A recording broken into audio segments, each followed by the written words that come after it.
All right, good afternoon, everyone, and welcome. We're so glad that you could join us today for our webinar series.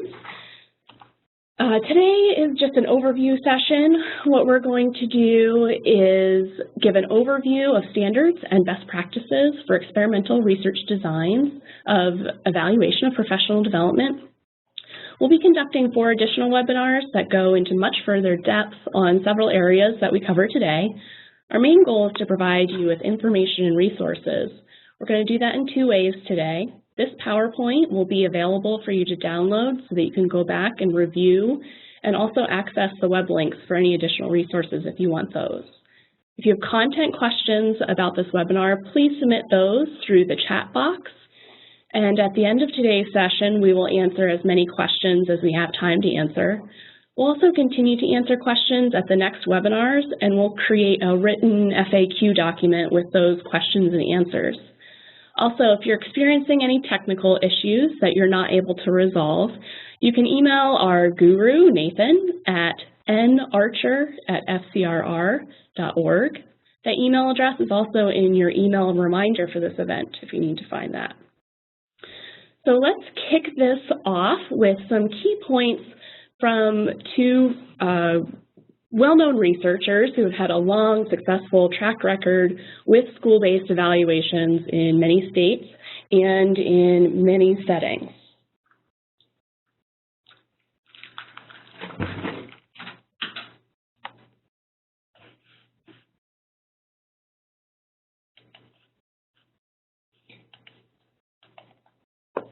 Discussion going, or if there was something they didn't quite understand or follow up on?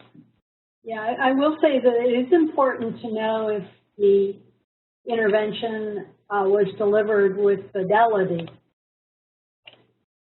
Foreman, I'm director of the Regional Educational Laboratory Southeast and professor of education at Florida State University.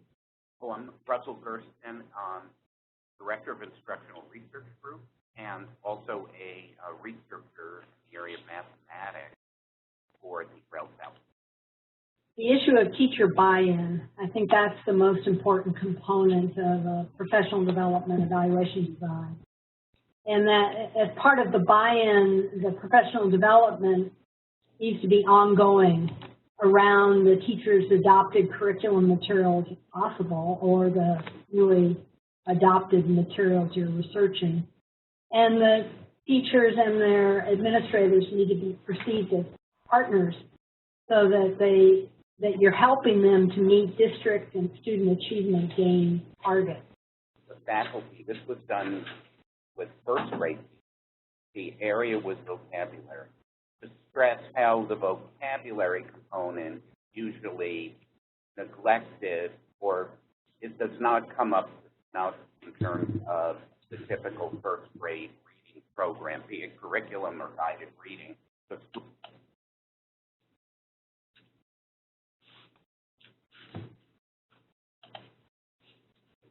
Whatever their curriculum was fine. Told them what we're going to do is help you make the vocabulary component better, because language and vocabulary is essential for comprehension, especially as it goes from third grade through middle school. So the idea that it was ongoing, as Barbara said, was not something done down. I'm going to tell you about the Common Core, I'm going to tell you about this or that, but something where the research was practical activity. Right, and I would just add that by utilizing reading coaches, involving them in the professional development, you hope to build capacity so that when the research is over, they can continue this, as you're calling it, professional learning community at their school.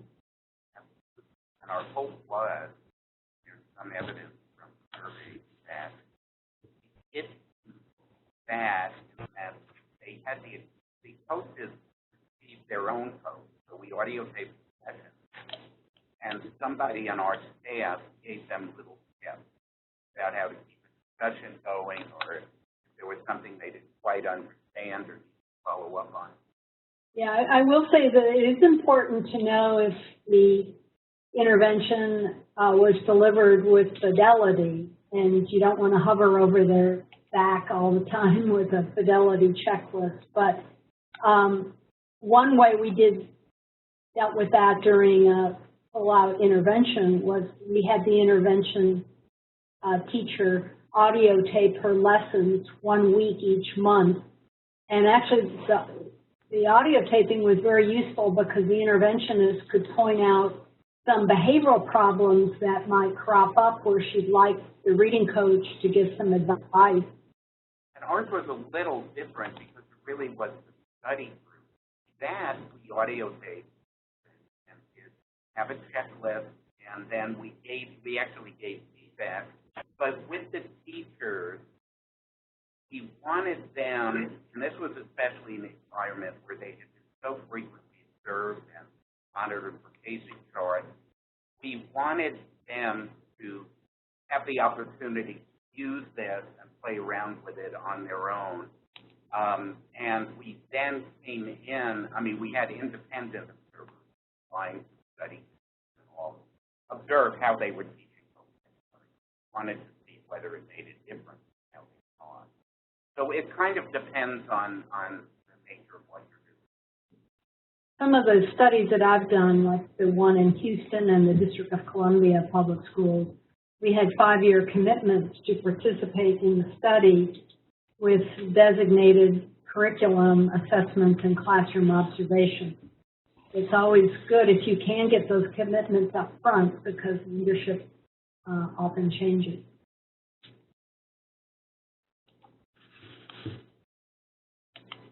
Yeah, in some studies we actually have randomly assigned schools, but I typically don't have a business as usual control group because business as usual can mean different things in different locations. So we tend to call these comparisons rather than business as usual. And I like to always have a theoretically motivated comparison.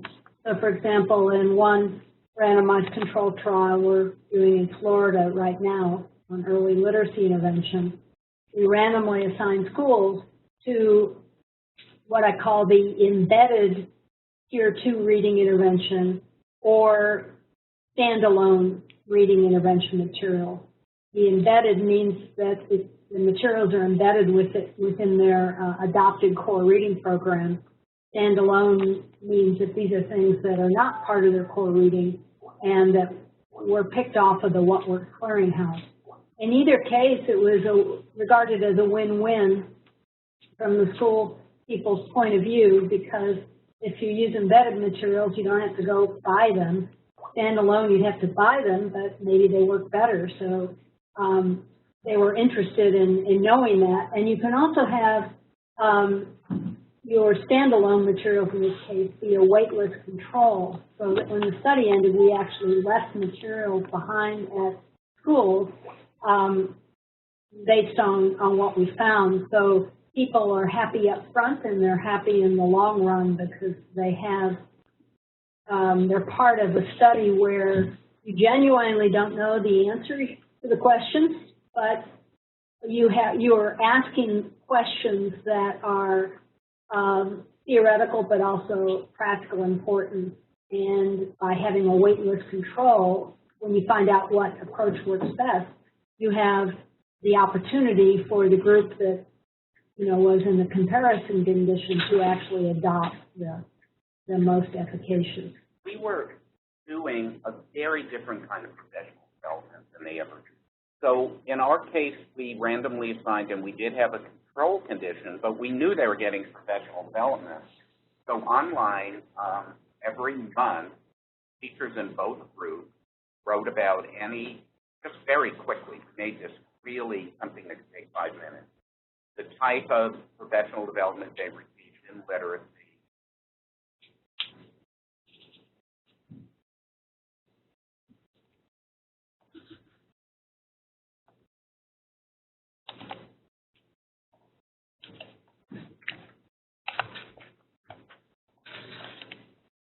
We always do like to use standardized measures that give you a nationally normed picture of performance, but we also recognize that there might be proximal measures that are more aligned with your professional development that you could give to show particular knowledge gains in that professional development.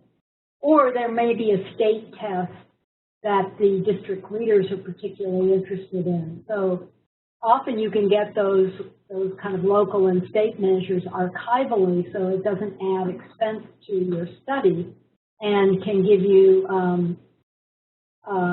results back to your local state partners that are meaningful and motivating to them. We did two things, and again, our main goal was to improve the quality of vocabulary instruction. The one measure, did we change how vocabulary is taught? So if we went into these teachers' rooms and basically 2 days randomly picked them during a 6-week period, and the control teacher's room, did we see more interactive vocabulary instruction going on?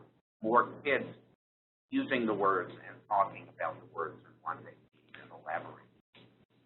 We wanted a test of oral vocabulary as well as reading vocabulary. So we did both. Another thing we did do, brief teacher surveys, and they actually were very, very in all our work in professional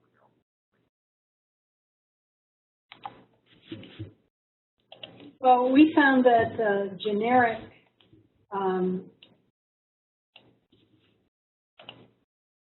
for professional development that we did for pre and post-test knowledge gains, and those gains did in fact relate to gains in student achievement. Found that in several different studies, most recently in our study in Mississippi with 78 state-level coaches who were training teachers in all their low-performing schools. That's often a modest relationship. What I would say is really important to follow this up with is look at the instantiation of this knowledge in the classroom. So if you can include observations in the classroom of teaching, targeting the practices that are tied to your professional development, that can be enormously important and actually can moderate achievement gains of students and can tell you perhaps where professional development needs to go in the future, because some components of teaching are harder than others. And in some cases, in our Washington, District of Columbia and Houston project, we even had the senior editor of the core reading program come in and rewrite the program to include a component of back-to-school phonics piece for second graders who clearly had not learned to read in first grade. So that was an unexpected, important consequences of our study on professional development. I want to reinforce that observing what the teachers are doing is critical for them. And I think you get a lot of bang for your buck in lesson design, helping people figure out better ways to lesson design. And to some extent, role play. They may well work better. A lot of people are really in video. Sure, that transfers very, very well. Or sometimes actually practice. And in a safe place, taking the risk of what happens if it doesn't. And then you need to look at gains in student achievement and see how the things that occur in the summer gains in knowledge, but also the ongoing professional development in monthly meetings like the professional learning communities that Russell was talking about, and the fidelity of your translation, the teacher's translation of this knowledge to practice. That has to be measured too. Reliably. You have reliable measures and enter the other variables into your analysis of looking at how pre-test impact post-test. Many of the widely narrative professional do not have much of an impact on either or learning. Okay, sorry about that. I'm just going to cut Russell short there. He had a great quote there at the end where it's very encouraging to people doing this type of work, and said that it's a very critical field for ambitious people to begin to tackle. And hopefully we have quite a few of you out there that are doing that. Now I'm going to turn it over to Dr. Sharon Kuhn, who works here at the REL Southeast. Thank you, Adria, and thank you to Barbara and Russell. Even though his voice got low in points, there were some great lessons learned there. Now we're going to talk about best practices in design and planning. Today will be an overview of best practices to lay the foundation for subsequent webinars. In the next webinar, I will focus in on more of the planning details related to some key aspects of a study design, such as attrition and baseline equivalence.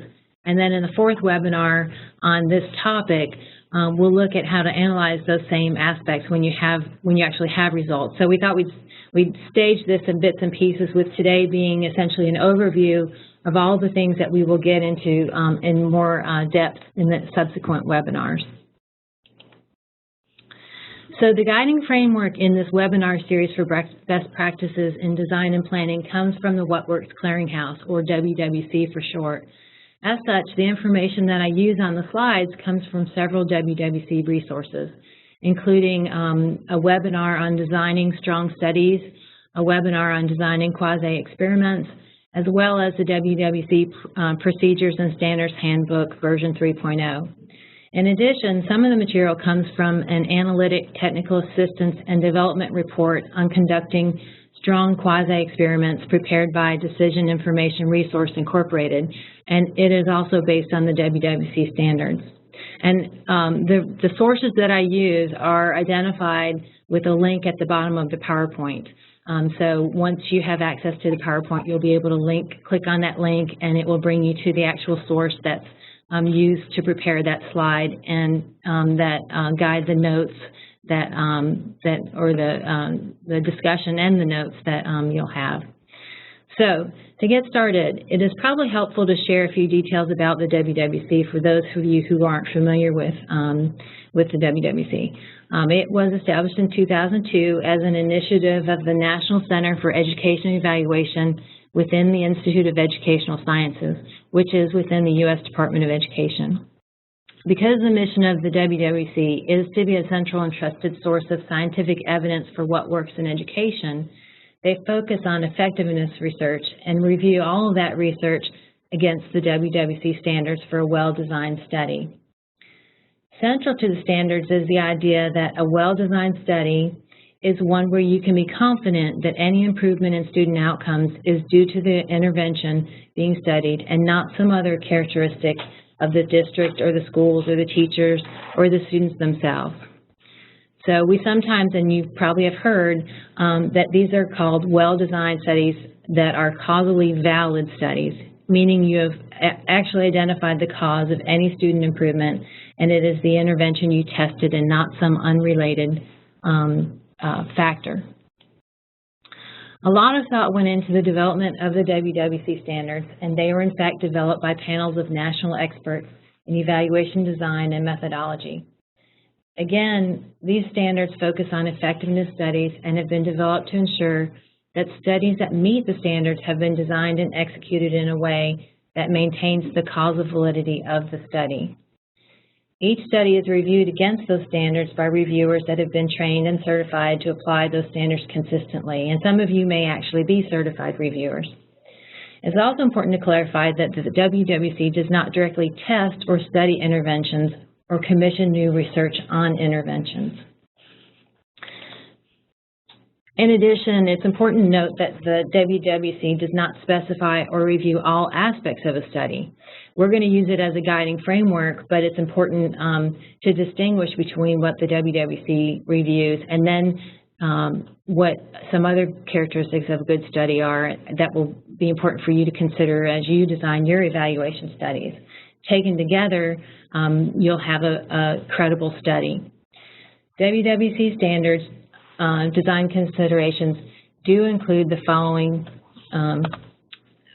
considerations, which we will discuss, as I mentioned, in depth throughout this webinar.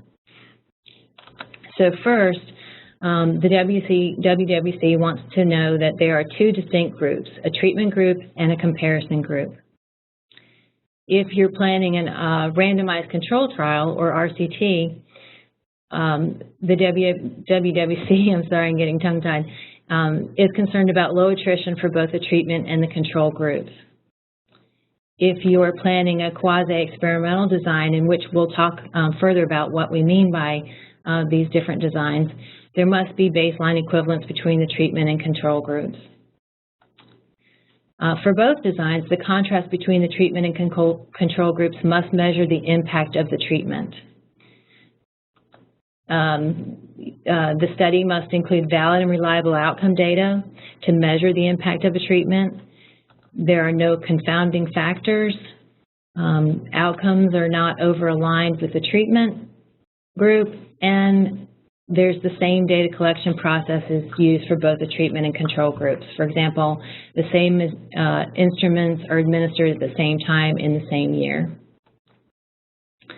So there are also some additional qualities of strong studies, as I mentioned, that are not included in the WWC evidence standards, including the existence of pre-specified and clear primary and secondary research questions, how generalizable the study results are, the existence of clear criteria for the research sample eligibility and matching methods, considerations related to power, such as the sample size being large enough to detect meaningful and statistically significant differences between the treatment and control groups overall and for specific subgroups of interest, whether the analysis methods reflect the research questions, design, and sample selection procedures, and whether there are clear plans to document the implementation experiences of both the treatment and control conditions. In other words, the fidelity of implementation. All of these considerations contribute to, All of these considerations contribute to the credibility of your research study and should be important considerations as you design your study. While not directly assessed by the WWC, some of these considerations, for example, statistical power, can indirectly impact your WWC rating.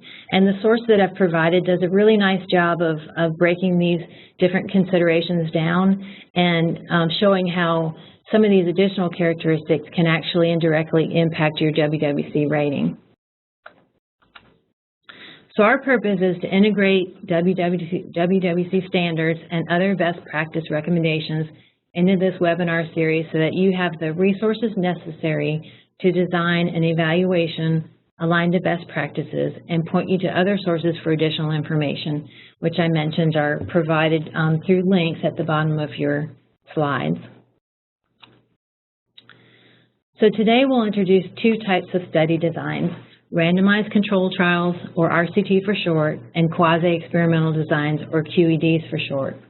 A lot of studies rely on these two designs, so we'll talk about the key features of these studies that are examined in the WWC reviews, and then later in the series we'll talk about some things you can do to design these features of your study to meet WWC standards, and in effect strengthen those features in your designs. So when we talk about an RCT, what we're referring to is a design that identifies a study sample at baseline before the intervention is implemented, and then randomly divides that study sample into two groups, or two or more, I should say. And in this presentation, I'll refer to an RCT that only looks at two groups randomly, one that I'll refer to as the treatment and the other one as a comparison. The different study groups are then offered access to an intervention or not. RCTs can also divide, as I mentioned, the study sample into more than two groups to test perhaps multiple interventions relative to nothing, or multiple interventions against each other. By quasi-experimental design, or QED, we're referring to a design that also has a treatment and a comparison group, but the key difference between that design and an RCT is that the two study groups are not created by randomly dividing the study sample into the groups. Instead, the researcher constructs the groups so that they're similar at baseline, where one of them, the treatment group, is offered or already experienced the intervention. And then the comparison group has not. So for example, if there was a retrospective study using existing data and the researcher identified a group of individuals or sites that already experienced an intervention, then the researcher would look for other individuals or sites that seem to be comparable to the intervention sites, and then compare the outcomes of the two groups. So while this webinar is focused on RCTs and QEDs, there is another type of study design that compares groups called a regression discontinuity design, or RDD. So this design is applicable when a continuous scoring rule is used to assign the intervention to study units, with units being districts, schools, or teachers.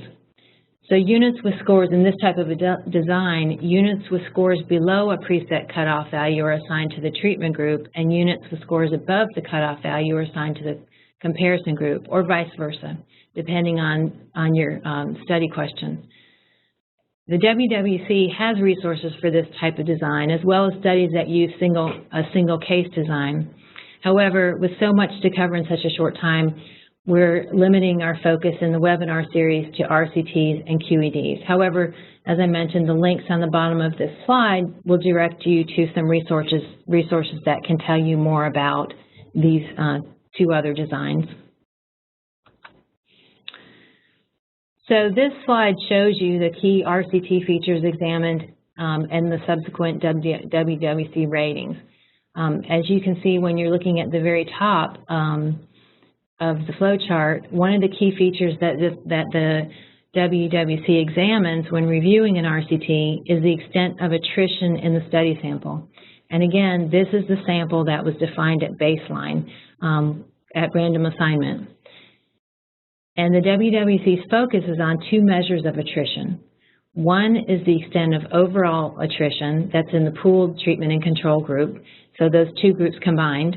And then the other is the difference in attrition between the two study groups, treatment and control. So starting at the top of the flow chart, the WWC first looks at whether the levels of overall and differential attrition meet the attrition boundary. And if they're below that boundary, then the study falls down the yes column. And the highest potential rating that study can receive is meet standards without reservation. It's the highest rating that's issued. And if the attrition crosses the boundary, then the study is considered to be a high attrition RCT. And then the study has to assess baseline equivalence. The WWC wants to see if the treatment and control groups are comparable, because now attrition is too high, particularly if there's a big differential between the treatment and control group. And there's concern that the results may not support causal statements about the intervention, because now the random assignment has been compromised. So working down the right side of the flow chart, we then look at the baseline equivalence of the treatment and control groups. And this is in the analytic sample. That's the sample that you are actually analyzing for your impact. And these are we then have to then look at whether this sample has baseline equivalence. If the two groups are comparable, then the highest potential rating the study can receive is meet standards with reservation, because there's a lot of concern that the causal statements may not be 100% supported, and if the two groups are not equivalent, then the study is rated does not meet standards. But we have to be cautious here, because we can't just assume that those are going to be the final ratings, because there are other features that are examined beyond attrition and baseline equivalence. And so we actually refer to the meet standards ratings in this flow chart as the highest potential ratings, because some of these other considerations may actually impact the final rating.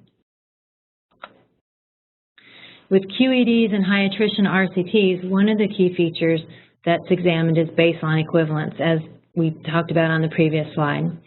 Again, here as we mentioned, this is all about baseline equivalence in the analytic sample. And if the treatment and control groups are comparable at baseline, then the highest rating that the study can receive is meet standards with reservations. And if they're not comparable, then it's rated does not meet standards. As I mentioned, the WWC examines several other features of RCTs and QEDs that are actually common to both of the designs. And one of those features is whether there's an existence of confounds or confounding factors. For example, in a school-level RCT, where random assignment was conducted at school level, if only one school was assigned to, let's say, to each of the study groups, then there is a confound because the study can't isolate the effect of the intervention because the treatment in the control schools, of which there's only one in each group, can differ in ways related to the outcomes. Another example is a confound within the intervention itself. So say you're conducting a QED where you didn't do random assignment, but you have two groups that you believe are equivalent, and your QED is focused on determining the effect of a professional development program. If the professional development program that was provided to the treatment group, so if in addition to that a new curriculum was provided to the treatment group, one that was not provided to the comparison group, then there's an existence of a confound. Because while the focus of the study was on the effects of the professional development, we can't isolate the effect of the professional development because a new curriculum was implemented at the very same time. So studies that have confounds end up being rated as does not meet standards. The WWC also examines the outcomes that were analyzed to make sure that they're acceptable and reviews the outcomes along a number of features, including whether they have face validity and are reliable, and there's standards for both of those aspects, as well as not being overlined with one group or the other, and also that the outcomes are collected in the same manner for both the treatment and control groups. So we'll talk more about the details of all of these pieces in the next webinar. The WWC has, among the many helpful resources, developed a study author guide with the type of information that helps decision makers understand the context for study findings. It's designed to help study authors with best practices in reporting by providing guidance about how to describe studies and report their findings in a way that is clear, complete, and transparent. This is also a great tool for you to consider as you plan your study so that you can be sure to collect the information you need to be evaluated against the WWC standards and to generally improve the credibility of your study. There are a few things that you want to be sure to describe related to the study characteristics. First, you want to describe the intervention in sufficient detail so that people reviewing your study know what is being tested. You want to describe the similarities or differences between the intervention studied and other interventions commonly used for similar purposes, including qualities such as duration and intensity, content and delivery, and required and available training and assistance. You also want to describe the actual implementation of the intervention studied, including adaptations of content, level, and variation in duration and intensity, and training and assistance received. Second, you should describe the comparison condition, and if it includes an intervention, describe the comparison intervention and provide details on the actual implementation experience. Next, it is important to describe the location of the study, including indicators of the characteristics of the setting, such as the region, urbanicity, and school size. Finally, you should describe the characteristics of the study participants, such as their age, grade, race, ethnicity, gender, and socioeconomic status. And obviously, the characteristics are going to differ by, the focus of your study. But in general, the more you can describe, the better. If the study participants include members of special populations, such as students with disabilities or high achievers, you want to describe the process and criteria used to identify those participants, along with their proportion in the study sample.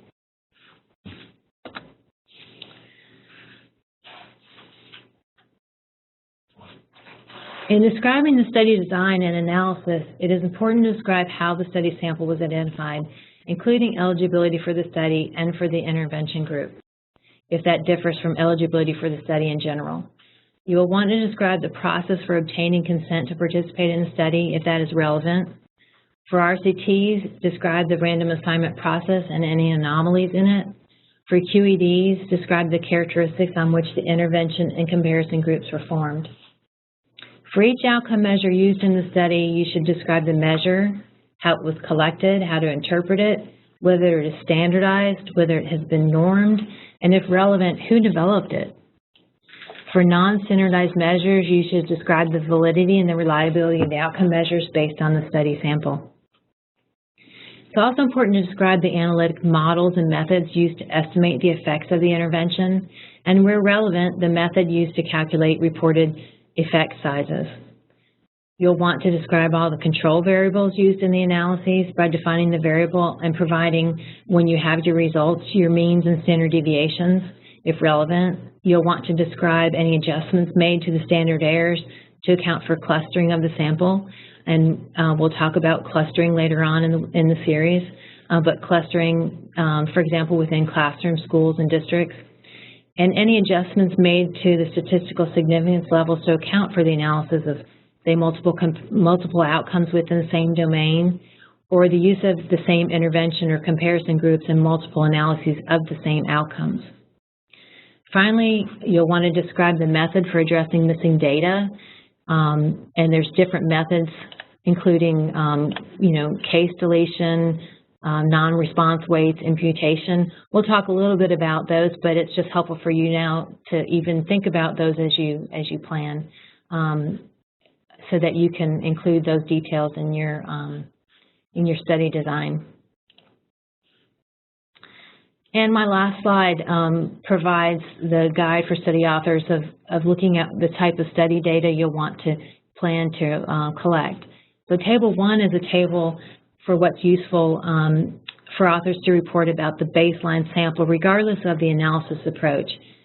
So note that there are separate sections for the treatment group or the intervention group in this table and the control group. Also note that there are 2 columns under sample sizes. If the unit of analysis, a unit of assignment to condition, for example, if you're randomly assigning schools, is not the same as the unit of analysis, for example, if you randomly assign schools to condition, but you actually want to report on student achievement, you should provide sample sizes at both the level of group assignment and the level of analysis.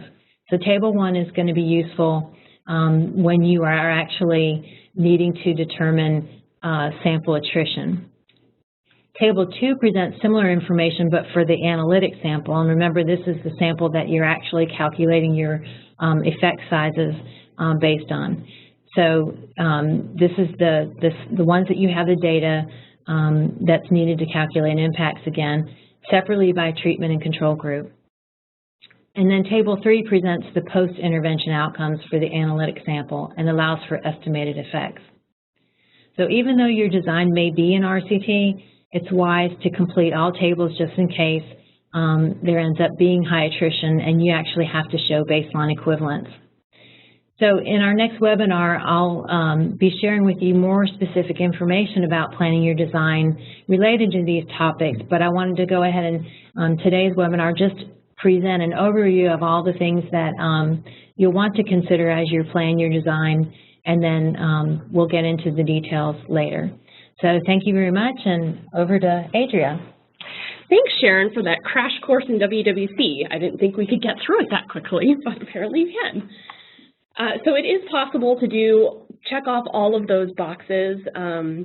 We've reviewed lots of studies in the past of all kinds of practices implemented in schools, and wanted to show you 2 examples that we're going to call gold standard, just because we're not endorsing the particular products in these examples. They were just 2 studies that stood out as meeting what Works Clearinghouse standards, also employing some best practices in their data analysis and doing a ton of upfront work in their design, and they also had positive effects on student outcomes.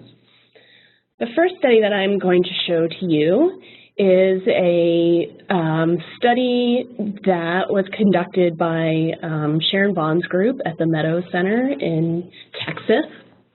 And their goal was to implement a reading comprehension practice in 8th grade social studies classrooms, so to help social studies teachers teach students how to access text. What they did was provide professional development very thoroughly in a 2-day workshop that covered everything that they needed to use, and then they also provided in-class support.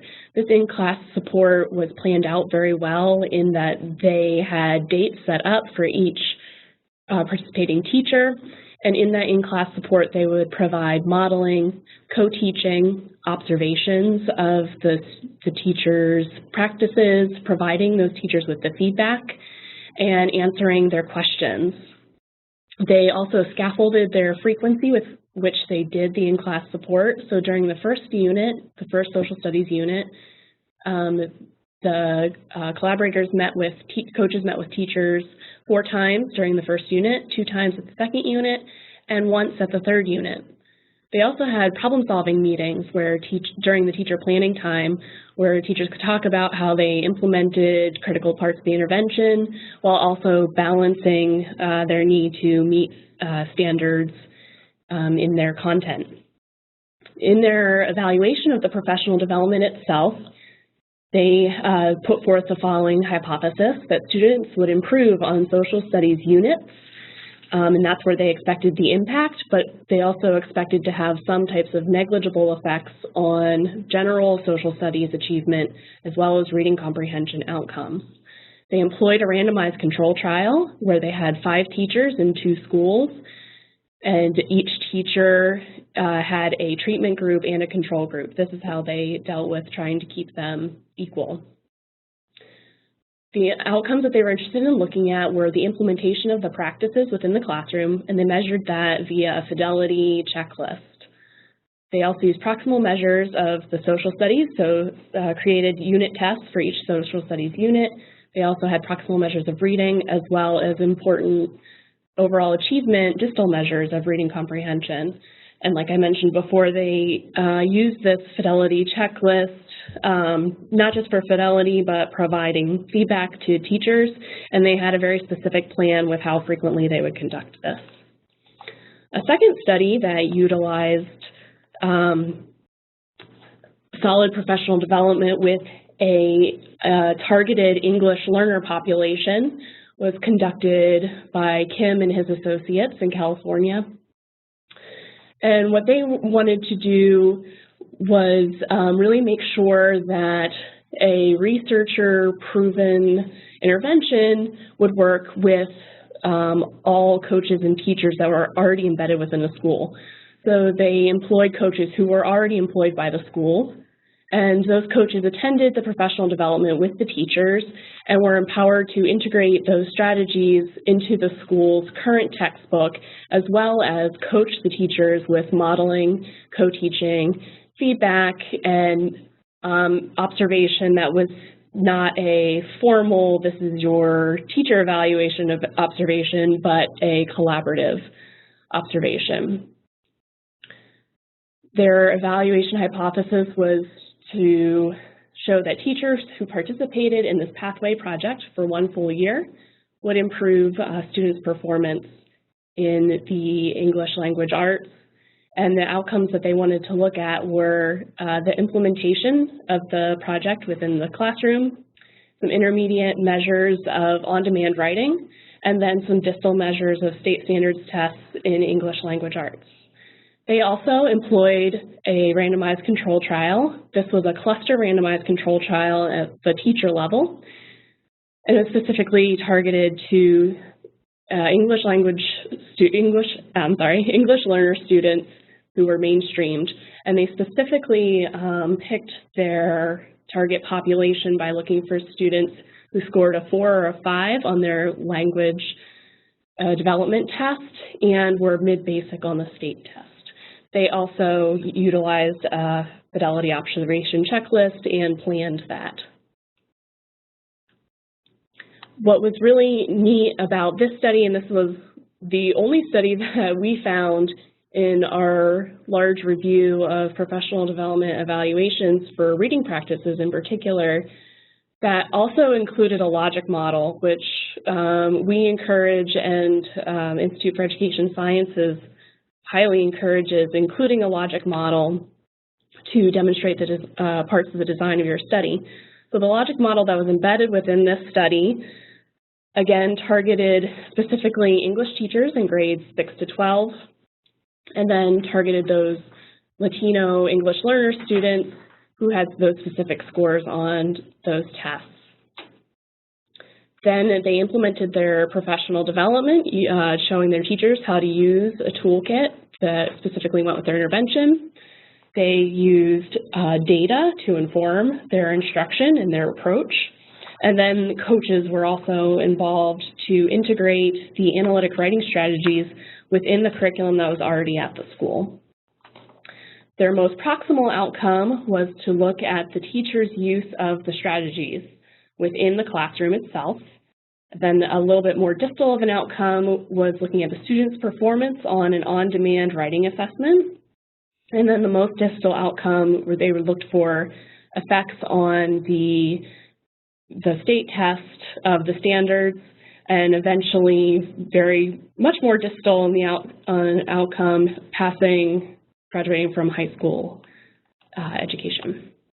So with that, I'm going to pass it on to Dr. Foreman, who's going to talk to you quite a bit more about how to put together your logic model. Hello, everyone. Logic models are templates. They are visual representations of the assumptions and theory of action underlying the structure of an education program. And completing a logic model at the beginning of program planning provides a framework for charting the links between program resources, activities, outputs, and intended outcomes. So it's important to complete a logic model with your planning team. And doing so can lead to consensus on the final program outcomes. You can discuss together what the inputs, or the raw resources, will be, what the outputs, or the activities to complete, and the expected products. And you can also determine the short, medium, and long-term outcomes. In professional development projects, these are typically teacher and student outcomes. It's important in the planning process and development of the logic model to consider assumptions and external factors. So, for example, you might assume that a 3-day summer workshop will enable teachers to learn how to implement instructional practices. But other people may say, no, that assumption's wrong. You actually need to go into the classroom and have ongoing coaching and help the teachers to implement in the context of their classroom environment. External factors may change. So, for example, the state test may suddenly change, and that affects your gold standard outcome. So these have to be taken into consideration. We've put some links on the bottom of this slide to help you. One link goes to the REL Pacific with links to introductory videos and resources for their logic model application. It's a very low-tech application, so that has a lot of advantages, that you can actually download a template and the resources to create and build your logic model. Also, there's a link to the REL Southeast Summer Reading Camp Logic Model. This is actually a video discussion that we researchers at REL Southeast conducted with 2 districts in Florida, one of which wanted to improve their summer reading or summer school program for 3rd grade students who hadn't met proficiency. And the other district was a very successful district in its outcomes from summer reading camps. So it's an interesting video in that the logic model development is informed by a very low-performing, struggling district and a very successful district, sort of mentoring the low-performing district. So when you use a logic model for professional development planning, you should consider carefully who's going to be on the planning team. And we strongly recommend school and district administrators leading the professional development effort be included, that you have the professional development trainers included, that you also think about the people who are going to be providing follow-up support, such as coaches or lead teachers, and that you include an experienced teacher as well as a less experienced teacher. And very important to include members of the research team in this discussion, the team members who will be charged with evaluating the professional development effort. Here's a sample logic model that in each box sort of gives you the key components. So under resources, these are the raw materials that you have. You need to think about your research-based guidance on whatever you're studying. In this case, we give the example of reading strategies. And I would recommend the WWC practice guides as good compendiums of evidence-based instructional practices. So for example, if you're studying English learner achievement, you might look at the teaching, academic content, and literacy to English learners in elementary and middle school practice guide. Look at their recommendations based on the review of materials using the WWC criteria that Dr. Kuhn talked about earlier. Also, your university researchers would be a great resource on research-based guidance on instructional strategies. Your curriculum coordinators from the district and elementary school teachers also can be important resources. The activities through which the program resources are achieved are such things as developing and providing the teacher guides and the sample lessons for your professional development, or they may already have been developed in the professional development program that you're procuring. Teacher workshops are also an example of an activity that would be important to conduct. Outputs are typically represented in numbers representing process-oriented results or products. So, for example, the number and type of curriculum guides, sample lessons for each grade level that you develop as part of your professional development, or the number of participants per workshop and the total hours that each participant attends the workshops.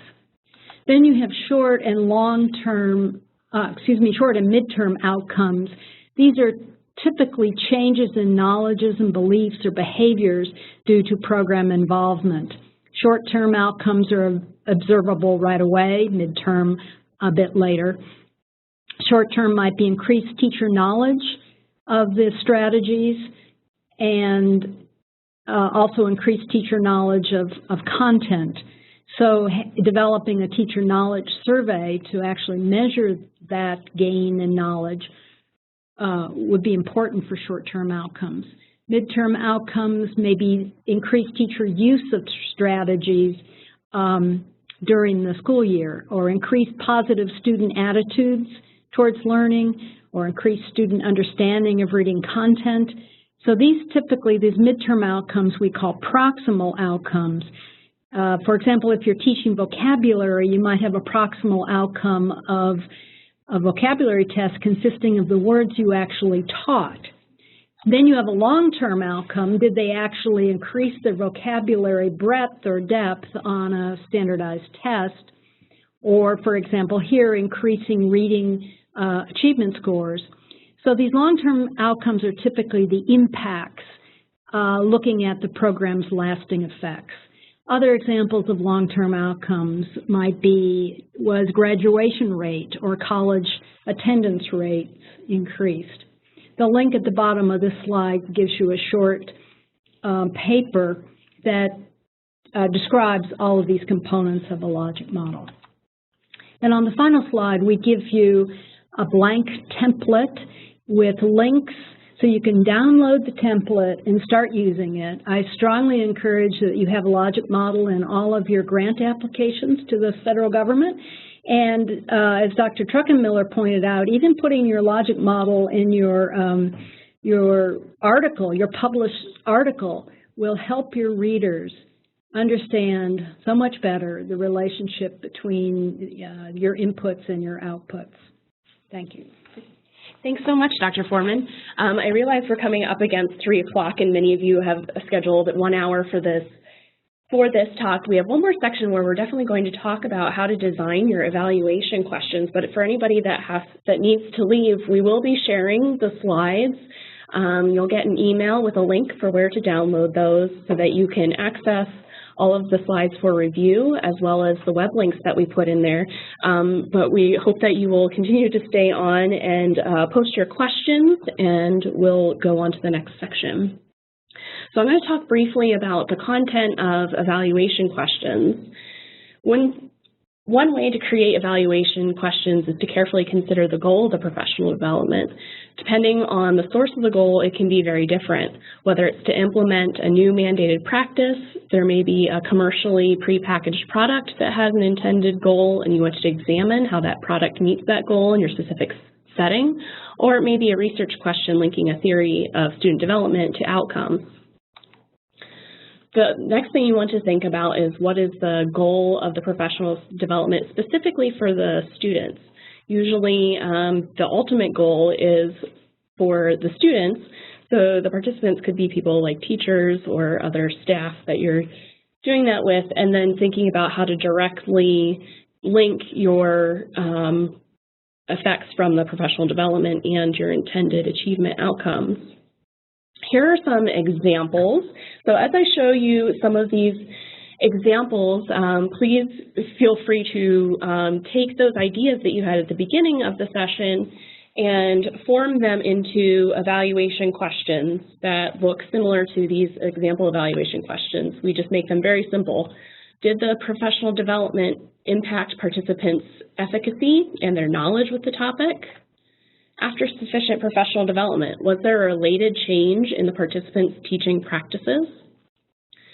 Did the professional development have an indirect impact on students' performance in the targeted area? Did the professional development have an indirect impact on students' performance in the generalized skill? A lot of you talked about state-level initiatives that you're heading up that are looking at some of these things. One thing I'll point out now and go into much further depth on in the last webinar, webinar number 5, is you'll notice in these evaluation questions we use words like impact and effect. Those words are specifically tied to experimental designs like RCTs or QEDs. Whereas if you were implementing more of a correlational design, you might use terms like association, relation, and description. And the SMART goals apply here. You want to make sure your evaluation question is made very specific to who you are looking at specifically. Are they measurable? Is it something that is actually achievable? So if you have kind of a weak professional development that's maybe just a one-day workshop in the summer and you expect massive gains in student achievement at the end of the year or high school graduation rates, that might not be something that's very achievable given what you have set up, making sure it's relevant and, of course, timely. So thank you for your participation in our quick large overview today. Please continue to submit your questions through the chat box as I summarize the next steps, and then we'll begin answering those questions.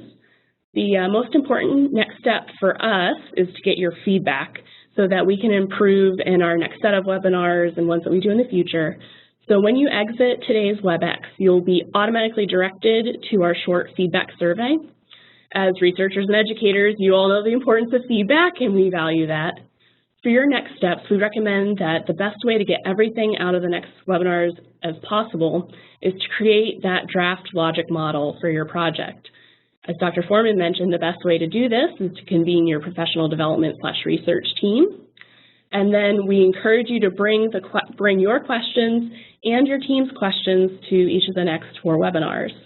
Again, if you'd like a copy of the PowerPoint to access the web links, we'll be sending you an email when that's available, and we'll send an email about how to access frequently asked questions document, which has answers to these questions that you submit through the chat box. Okay, so I noticed 2 questions previously in the webinar. The first question was pointing to something that was brought up on the slide during the discussion between Dr. Foreman and Dr. Gersten. And there was a question about not being evaluative. And I wanted to clarify that the comment we made about not being evaluative, and I'm glad you brought this up, was that the feedback that a coach provides within a classroom within the context of an observation, that you don't want that feedback or that observation to be seen by the teachers as evaluative. That it's really important to make that a collaborative process. So thank you for that question. Second question we saw when Dr. Kuhn was presenting about Works Clearinghouse attrition rates. Asked if the attrition criteria has changed over time. And I just recently looked at actually the Works Clearinghouse handbook between handbook version 2 and 3. We're now on handbook version 3, so always make sure you're using handbook version 3. And they are very, very slightly different. It hasn't affected any changes in ratings in studies that I've reviewed, but I don't know, Dr. Kuhn, if you have any additional things to say about that. Yeah, I can't answer for certain if there have been changes, but we will talk about the different attrition boundaries and whether or not that middle ground level and how it's specified in a review protocol. And so there's some specifics about attrition that we will talk about, and I can definitely get clarification on if there have been any changes in the boundaries between the different versions of the standards. Thanks, Dr. Kuhn. And something else I will mention about that too is you do need to make a decision up front if you're going to go with the conservative or liberal attrition boundary, different protocols within what works. Oh, you will. Okay, good. Never mind then. Okay, so that was all the questions that I saw in the chat box. If there's any other questions, please go ahead and post them now.